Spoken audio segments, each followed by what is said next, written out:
Zalmay Khalilzad, one of the foremost American diplomats, somebody with a real view on Op Sindoor, what took place here between India and Pakistan, and indeed all of the developments in West Asia. I spoke to him earlier on. What he says, in a sense, reflects some of the finest thinking in the United States. Well, these are particularly challenging times across the world, not least of all in West Asia.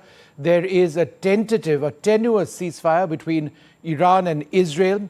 The American strike surprised many, but the big question remains, to what extent has it set back Iran's nuclear program? To talk a little bit about the situation in West Asia, one of America's finest diplomats, Ambassador Zalmay Khalilzad, 26th U.S. permanent representative to the United States. He's also been ambassador of the United States to Afghanistan and to Iraq. A great pleasure speaking to you, sir. Thanks very much for being with us. To what extent? Thank you. Please. Ambassador, to what extent is it absolutely critical to get the terms of a ceasefire between Iran and Israel down on a piece of paper so that it lasts? At the moment, there have been conversations and something tentative and tenuous. What about something more lasting by way of an agreement? Well, a lasting agreement is needed. It will be in the interest of all parties for there to be confidence that the war will not restart. And the U.S. is discussing, as I understand it, with Iran, the possibility or the desirability of having a meeting. And the U.S. has played a critical role, as you know, in the tentative agreement, the ceasefire that has happened and is placed. So a U.S.-Iran meeting, should it happen, it can play that role, and it will be desirable in my view.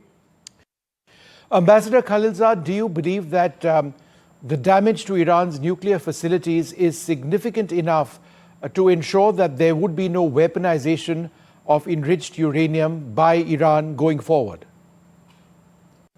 Well, it does seem that there was significant damage, but how significant?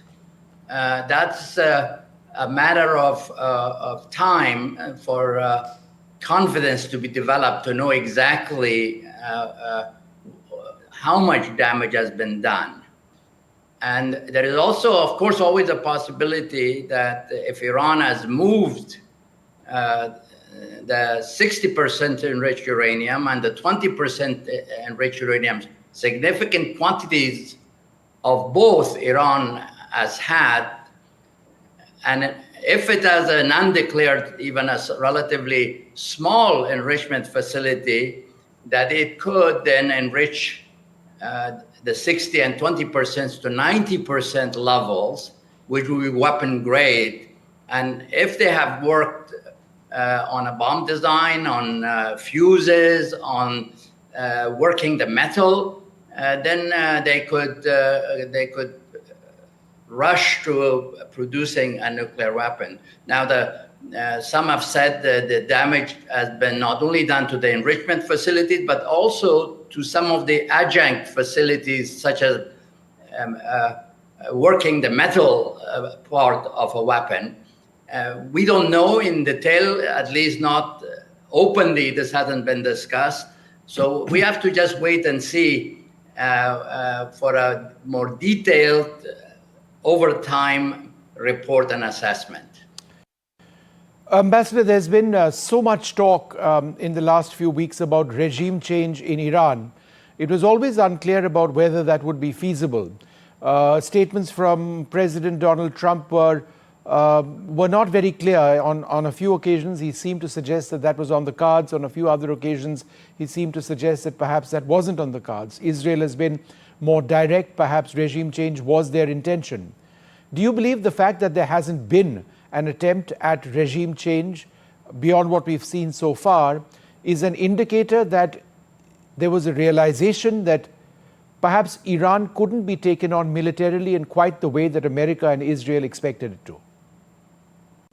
Well, I think the issue of regime change, a lot of people around the world, including in the United States, would like the people of Iran to have a government that's better than the current one. There are lots of reports that the government is unpopular. There have been movements, demonstrations, massive demonstrations by women and other advocates of democracy and rule of law. But I think the responsibility for that change, to have a government that the people support, really belongs to the Iranians. And I think President Trump has been known for some time that he is not an advocate of regime change. He has been critical of what we did in Afghanistan and in Iraq. The idea of a regime change, that then you become responsible for what happens in that country if you have changed the regime. So I think where we are is now the president has said, the President Trump, that he's not in favor of regime change. He wants to have better relations with Iran, and he wants to sit and negotiate with Iran. Is there a real concern that the fatwas which have been issued against Netanyahu and Trump just in the last couple of days mark a sense of renewed Iranian aggression, which might take away from any effort at real dialogue? I think that was an emotional response, and I don't know what the standing will be over time in response to what Prime Minister Netanyahu and even some of our leaders said while the conflict was going on about targeting perhaps the leadership or the supreme leader of Iran. I think over time, if negotiations occur, there has to be a more regulated interaction between Iran based on international law and the United States. The case of Israel is more complicated because of the issues having to do not only with Iran Israel relations, but also with the complexities of the Middle East, Palestine, Gaza, and Israel. I think that the imperative right now is to move towards a negotiated agreement that specifies responsibilities and roles of all sides, and that will give a greater degree at least of predictability to the relationship and interaction between Iran and the United States and others. Ambassador, I must ask you about your views on developments in the subcontinent. In the last couple of weeks, we've avoided a larger war. I would still use the word war to describe what took place between India and Pakistan. And yet there's this confusion about the role of the United States. President Trump seems to have suggested, in fact, on many occasions, that he threatened India and Pakistan and said that trade wouldn't happen between the US and India, for example, unless India walked away. Whereas everything that I'm hearing and the government of India is saying is that there was no mention or discussion of trade at all, and that it was Pakistan that ultimately came to the ceasefire table. What is your view on this divergence in what resulted in the end of hostilities? I think that the president has clarified in recent times that both India and Pakistan wanted to have a ceasefire, and he played an important role in facilitating. Yes. I believe it's good that the war did not escalate. But the lesson that I learned from the recent interaction, which is a lasting one, is that Pakistan needs to come to a judgment that the existing of nuclear weapons and the potential of nuclear conflict, which worries countries such as the United States about the war between India and Pakistan, should not provide a cover, a protection for use of terror, saying that nuclear weapons prevents or precludes escalation so that the risk of using terror is more manageable. But in fact, that's a very dangerous game. That a miscalculation could happen that you can get away with use of terror because you have a nuclear umbrella that will deter escalation. I think that a settlement of the issues between India and Pakistan is important, not only in itself for the peoples, for the two countries, but especially the risk that it includes necessarily that both are nuclear powers. And therefore, that would be what I would take away from this. I think the U.S. role was interested and seeking to avoid escalation and to help, if it could, when it could, to have a ceasefire and an agreement not to escalate. Ambassador, there are also many in New Delhi who are concerned about Pakistan's general, field marshal. I mean, he's self-appointed, being at lunch with the US president. We know Pakistan to be a state sponsor of terrorism. We've seen the top American general handling CENTCOM talk about the importance of America continuing its equation with Pakistan, which again is a state sponsor of terrorism. And on the other hand, America wants to deepen the strategic relationship with India, which of course is so important. But then it appears for the first time that America and India may not be speaking the same language or using the same path towards a collective shared vision that there cannot be any terrorism. If you are talking actively with a country which promotes terror, and we know that, I mean, we know what's happened in Pahalgam just a few weeks back, right? And say that you need to carry on with that relationship, and then you've got Field Marshal Munir over there in Washington, it seems to be against the premise, or one of the premises, of the India-US relationship. Right. I think that 2 points are very important, and I like to emphasize them. One is that strategically, given the current world, strategic cooperation between India and the United States is vital in this new order. The way that we conceived toward the end of the Cold War, relations between the US and China to be vital for handling the Cold War. Relations between India and the United States in terms of the new balance of power globally, but specifically in Asia. India and the US cooperation is critical for handling the situation in which China is seeking regional hegemony in Asia and a global rivalry or global preeminence at the expense of both India and the United States.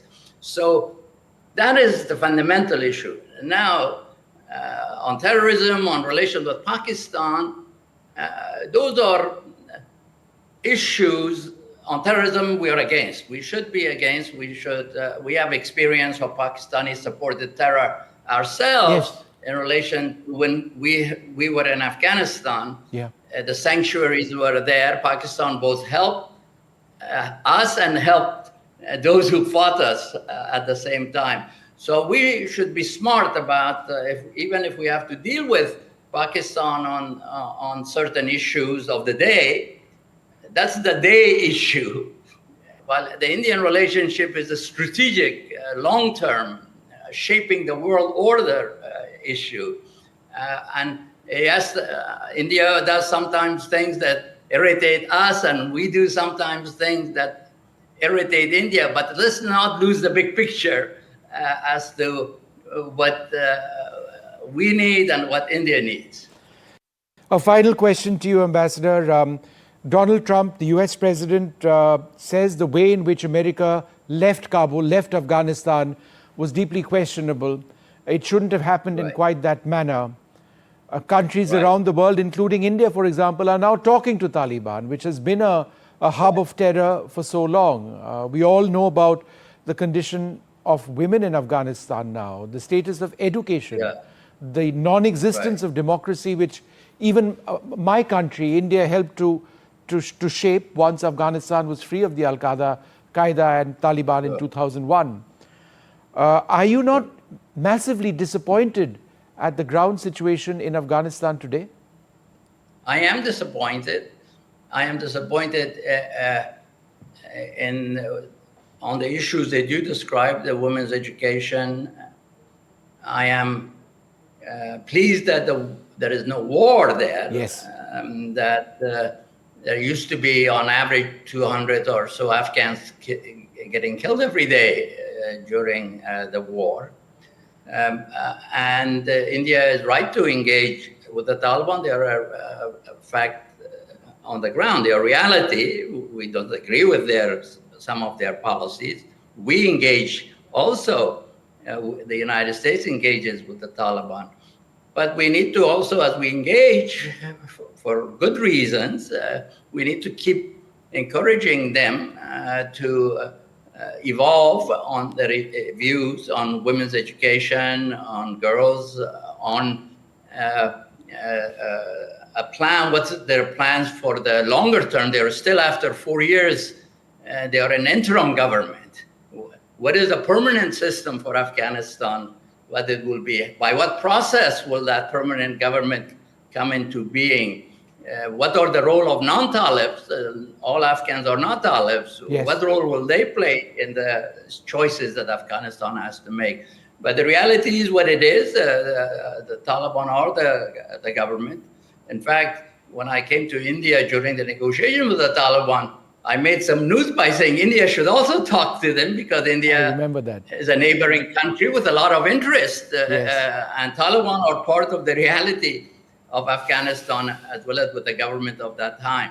So I think on Afghanistan, US and India are of similar views now, although I think India initially was skeptical of what we were trying to do. But the war had gone on for 20 years. The world had changed.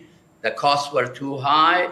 So the President Trump decided in his first term, to get an agreement to withdraw. Yes, the withdrawal was very terrible, disappointing. A lot of Americans are angry at the way that that withdrawal occurred, and many studies are being done to see what went wrong, why. But the reality is what it is, and we have to deal with it. Ambassador, fantastic talking to you. And I should let you know that back in 2001, I was in the front lines, possibly the first journalist to get into Bagram Air Base, which had just been liberated, and to see the collapse of the Al-Qaeda and the Taliban, and the birth of democracy, the birth of women's rights, wonderful women MPs in Afghanistan. Yes. And you were part of that process to actually bring stability to that country, which is important for all of us. And to see it today, and we're talking about it in a different context, will be one of the biggest and most disappointing aspects of my career as a journalist for 3 decades. But it's wonderful speaking to you. Thank you very much, sir, for joining. Well, it's great to speak with you. I thank all the support that we received during that period, not only from the Indian government, but from Indian civil society, from Indian journalists. So thank you for that as well. Thank you, sir. Bye-bye. Thank you.